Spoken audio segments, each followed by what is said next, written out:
Quelles sont les conséquences du manque de sommeil? Est-ce que c'est grave de manquer de sommeil?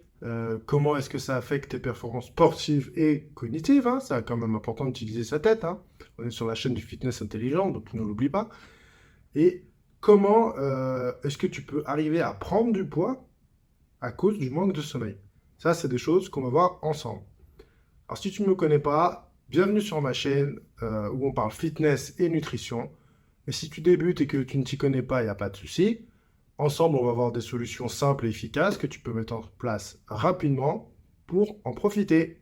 Voilà, c'est le but de mes vidéos, de t'aider. Alors, le sommeil, c'est vraiment quelque chose de critique, d'accord? Sache que tu passes, grosso modo, un tiers, un quart de ta vie à dormir. Donc, si tu passes tout ce temps-là à dormir, c'est que quand même, ça a une utilité. La nature est quand même bien faite. Je pense pas que la nature soit stupide. En général, elle fait les choses plutôt bien.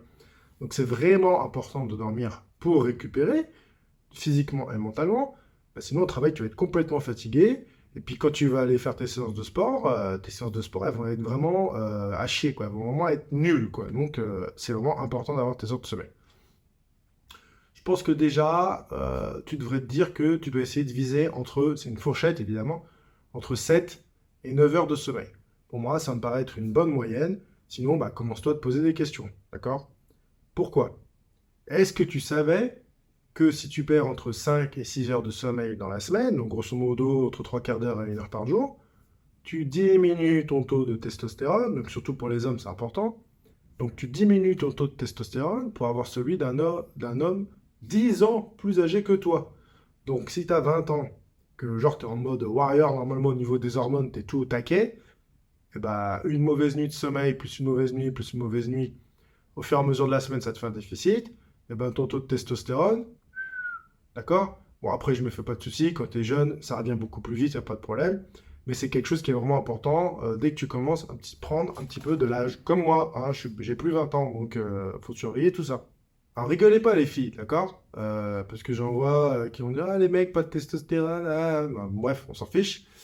Ben, c'est pareil avec vous. Eh ouais, la nature est bien faite, hein. On est dans un monde où on prône l'égalité. Et bien voilà, vous êtes servis. Donc, qu'est-ce qui se passe?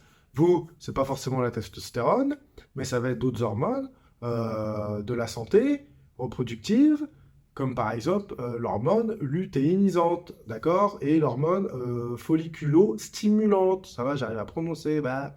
Donc ça, c'est des hormones qui sont essentielles pour l'ovulation et la fertilité. Et comme vous le savez, fertilité est égale à jeunesse et vigueur. Donc les filles, si vous voulez continuer à avoir des beaux cheveux, une belle peau, des beaux ongles, eh ben, au lieu de penser forcément maquillage et tout ce qui va avec, commencez déjà par une bonne nuit de sommeil. Et en remettant vos hormones euh, de procréation à un bon niveau, vous verrez que vous aurez des bons résultats au niveau de votre corps. D'accord? C'est quelque chose de tout bête et de très facile à faire. Un autre point, c'est quoi? C'est que si tu ne dors pas assez, ta tension artérielle, elle va vraiment monter en flèche. Donc, notamment celle qu'on appelle la tension systolique, celle de la pression du sang dans ton cœur. Voilà. Tu vas augmenter les battements de ton cœur pour rien. D'accord? Ça veut dire que ton cœur il va battre plus vite alors que tu n'es pas dans une phase d'excitation, une phase sportive, quelque chose qui nécessite que ton cœur batte plus vite pour envoyer plus de sang. Mais rien que le fait de dormir moins, ça va avoir un impact sur ton cœur. Et à l'image d'un moteur de voiture, bah, un moteur qui tourne vite alors qu'il est au ralenti va s'user plus vite qu'un moteur qui tourne au ralenti. Donc fais très attention, n'oublie pas le cœur, c'est avec ton cerveau entre guillemets, l'organe qui fonctionne 24/24. Tous les autres organes fonctionnent 24/24, bien sûr, mais le cœur, on a bien compris que le jour où il tombe en panne, c'est mauvais signe, d'accord? Donc, passe des bonnes nuits de sommeil. Ça va permettre à ton cœur de diminuer son rythme cardiaque. Et bah, qu'est-ce qui se passe après? Sinon, c'est que juste à cause de ce manque de sommeil et de fatigue, ça va induire tout ça. Donc ça, c'est vraiment quelque chose de négatif. Et pour ce faire, tu dois faire attention, parce que qu'est-ce que tu risques en ayant de mauvaises nuits de sommeil et donc un rythme cardiaque altéré? Tu risques bah, justement des maladies cardiovasculaires, tu risques de faire du diabète, super, donc ça veut dire que le diabète, Tu n'es pas obligé de l'avoir uniquement que à cause de ta consommation de sucre, de l'obésité. Donc ça tombe mal, tu as envie de perdre du poids, tu es en phase de diète, tu essaies de faire ton régime pour préparer l'été, une compétition de sport ou je sais pas quoi, ou rentrer dans un pantalon ou une robe, ce que tu veux. Bah écoute, entre nous, ça va être difficile de faire un régime pour perdre du poids et de correctement perdre du poids si tu n'as pas de bonne nuit de sommeil. Ça va te faire de l'anxiété, donc ça aussi c'est pas très bon, hein. T'endormir le soir avec des idées que tu vas ruminer et qui vont te faire tourner en rond dans ton lit, c'est vraiment pas bon. Et quelque chose aussi très négatif qu'on parle un peu moins, bah, c'est des risques de dépression. Donc ça, c'est des choses vraiment négatives et des choses dont on pourrait bien se passer qui ne vont t'apporter rien du tout de positif dans ta vie de tous les jours. Bref, en altérant la quantité par prolongement, eh ben, la qualité de tes phases de sommeil, parce que logiquement, moins tu dors, eh ben, moins tu as de possibilité d'avoir du temps de sommeil de qualité, eh ben, tu ne récupères pas. Tu ne récupères pas de manière optimale. Et tous tes curseurs physiologiques, ils sont soit au plus bas, soit au plus haut. Mais n'oublie pas, la vie d'un être humain, pour être fonctionner normalement, c'est pas le but, c'est pas d'avoir tous tes curseurs à fond ou tous tes curseurs à fond en bas. Le but, c'est de trouver un équilibre. Et tout au long de ta journée, des événements de ta vie, que tu aies 20 ans, 30 ans, 50 ans et tout ça, tes curseurs, ils évoluent tout au long de la vie. Mais il y a toujours un équilibre qui se passe, qu'on appelle l'homéostasie. D'accord? Donc le but, c'est d'avoir des nuits de sommeil réparatrices pour que tes curseurs montent et descendent de manière à trouver leur équilibre, mais sans le faire de manière brusque, d'accord? De manière complètement naturelle, sans avoir besoin de médicaments ou de choses comme ça, ou de fumer des gros pétards pour t'aider à t'endormir. Ça, c'est nul, ça va marcher peut-être au début une fois ou deux, mais à très court terme, moyen et surtout long terme, c'est vraiment négatif, ça va te flinguer les neurones. Voilà. C'était la phase anti-drogue. Donc sache que un autre point négatif que tu n'entends pas forcément, c'est quoi? C'est que plus ton sommeil est court, plus tu réduis ton espérance de vie et donc la qualité de celle-ci. Eh oui, moins tu dors, plus tu pousses la machine à bout, plus tu pousses la machine à bout, et ben moins elle va durer longtemps. Et le but, en tout cas pour moi, je sais pas pour toi, c'est de vivre le plus longtemps possible. Je vais pas vivre jusqu'à 150 ans, hein, mais si j'arrive à 90 ans, c'est nickel. Le but, c'est de vivre jusqu'à 90 ans et d'avoir toute ma tête et tout mon corps jusqu'à cet âge-là. D'avoir un corps et un esprit au travers de ma tête, de ma réflexion, d'avoir le tout qui soit fonctionnel. Et ça ne passe pas que par le fait d'étudier, de faire du sport et tout ça, ça passe aussi par ces phases de récupération qui sont malheureusement négligées. Donc une solution n'est pas forcément non plus de trop dormir, car là aussi, c'est contre-productif. L'être humain est un bipède qui est fait pour marcher, pour se déplacer et pour évoluer dans son environnement, d'accord? Ne passe pas tes journées à dormir, à faire la marmotte, là, à faire l'ours ou le gros chat, là, dans sa panière, d'accord? Le chat, c'est le chat, toi, t'es pas un chat, d'accord? Il y a peut-être des chats qui nous regardent d'ailleurs, tiens. Comme le fait de manquer de sommeil en semaine, parce que tu regardes tard tes séries, ça se prolonge dans la nuit, t'es arrivé à la fin de ta série, t'as envie de voir la suite, et tout ça et tout. Avant, ça marchait pas comme ça, il fallait attendre une semaine ou deux avant d'avoir la prochaine série. Mais maintenant, avec les Netflix, les Prime Video et tout ça, si t'as envie de te taper deux saisons de Game of Thrones rapidos, bah, tu peux le faire en une nuit, y a pas de problème, d'accord?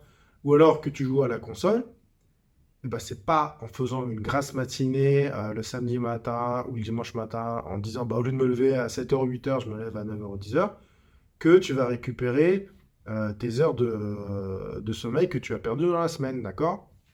C'est très facile. Tu as 2 heures de sommeil que tu penses combler en plus sur le week-end. Mais le manque accumulé en semaine, même si tu loupes 1 heure 5 fois par semaine du lundi au vendredi, ça fait 5 heures. Tu n'as récupéré que 2 heures, d'accord? Donc déjà, il te manque toujours 3 heures. Et enfin, les 2 heures que tu vas récupérer, t'es pas sûr de savoir la qualité du sommeil que tu as eu. Donc, c'est même pas sûr de compenser les heures que tu as perdues. Ça veut dire quoi? Ça veut dire que les heures de sommeil que tu as perdues, même si tu récupères, si tu as perdu 5 heures tout au long de ta semaine et que tu dis, bah, même si tu avais la chance de dormir 5 heures supplémentaires le dimanche, ça ne vaudra jamais les 1 heure réparties au long de la semaine. N'oublie pas, le corps fonctionne sur le principe de l'équilibre et il sait très bien s'auto-réguler. Donc si toi tu commences à vouloir volontairement bouger ses curseurs, il va te le faire payer. D'accord? Donc, attention au déficit de sommeil, quoi. Fais vraiment attention à ça et à la manière dont tu le récupères. Il y a un autre risque qui est beaucoup moins fun, là aussi. Tu vois, comme quoi, il y en a des dangers, entre guillemets, à vraiment pas prendre en compte ton sommeil pour ta récupération. Eh ben, c'est la maladie d'Alzheimer. Ah ouais, super. Surtout pour les personnes qui dorment moins de 6 heures en moyenne. Donc il y en a qui vont dire, ouais, mais moi, je dors 5 heures, ça me suffit et tout. Ouais, il n'y a pas de problème, hein, peut-être ça te suffit. Mais il n'y a rien qui te dit que pendant ces heures de sommeil que tu as passées, qui sont très courtes, que tu as eu suffisamment de phases de sommeil profond qui te permettent de récupérer. D'accord? Donc, qu'est-ce qui se passe? Surtout pour les personnes qui dorment moins de 6 heures en moyenne, eh ben, tout ça, ça vient se rajouter aux facteurs génétiques que tu as pu hériter aussi. Donc, si déjà tu as des facilités pour avoir certaines maladies, eh ben, le manque de sommeil peut aggraver et favoriser l'apparition de ces maladies de manière chronique ou aiguë, ou alors de manière plus intense, tu vois, ou même avant l'âge, entre guillemets, qui aurait été décidé par la vie pour te dire, bah tiens, là, à 50 piges, tu as ça comme maladie, bah ça se trouve, en manquant de sommeil, le stress, les clopes, les grosses bouffes et tout ça, bah, ça se trouve, tu vas tomber malade au lieu de tomber malade à 50 ans, tu peux très bien te dire que tu tombes malade à 45, 40 ou je sais pas, tu vois. Des fois, tu as des fois, tu as des événements de la vie que tu ne contrôles pas, mais le sommeil, tu peux en général le contrôler, donc profites-en. C'est quelque chose de simple. C'est vraiment pas un très très beau top. Qu'est-ce qu'on vient de découvrir en 2013, donc il y a à peu près 10 ans? Eh bien, on vient de découvrir que le cerveau, tout comme le corps qui a le système de nettoyage qui passe par la lymphe, le système lymphatique, eh ben, le cerveau a un système de nettoyage qu'on appelle le système glymphatique. D'accord? Tu pourrais chercher le système glymphatique. Eh ben, il est associé, ce système, aux cellules gliales dont il vient. Et son rôle, c'est quoi? C'est de nettoyer ton cerveau des différentes toxines et déchets qui s'y trouvent et qui s'accumulent tout au long de la journée. Eh ben oui, là-haut, c'est le bordel, d'accord? Hein, c'est le bureau, et ton bureau, si tu es un peu organisé, en fin de journée avant de partir, si jamais tu travailles avec un bureau, bah t'essaies que le lendemain, quand tu arrives, ton bureau il est propre, que ce soit pas le dawa, quoi. Sinon, pour t'y retrouver, ça risque d'être un peu la galère. Donc, ton cerveau, il fonctionne toute la journée, et ce système de nettoyage, il fonctionne aussi toute la journée. Donc tu dirais, bah alors, c'est quoi le problème? Oui, sauf que ce système de nettoyage, le système glymphatique, son pic de fonctionnement, il est quand? Il est pendant le sommeil profond. Et ça veut dire quoi? Ça veut dire que sur une phase de sommeil, je ne sais pas, de 8 heures, tu n'as peut-être que 2, 3 heures de sommeil profond. Et donc, c'est ces phases-là qui sont très importantes pour permettre à ton cerveau de bien se nettoyer et de bien se remettre comme il faut. Donc, tu vois, le sommeil, c'est trop important pour te dire que tu peux te permettre de le négliger. C'est gratuit, ça peut rapporter gros pour ta santé et ta qualité de vie. Et pas assez de sommeil, avec une quantité et une qualité pauvre, bah c'est quoi? C'est une gueule de zombie au réveil, une prise de poids rapide et persistante dans le temps, de la confusion dans tes pensées parce que tu laisses pas le temps à ton cerveau de se réorganiser au niveau de tes pensées, et pas d'énergie pour rester concentré sur ton travail, sur tes activités extra-professionnelles, sur ta séance de sport. Bref, tu as tout à perdre. Alors sans plus attendre, je te dis bonne nuit, fais de beaux rêves et à bientôt.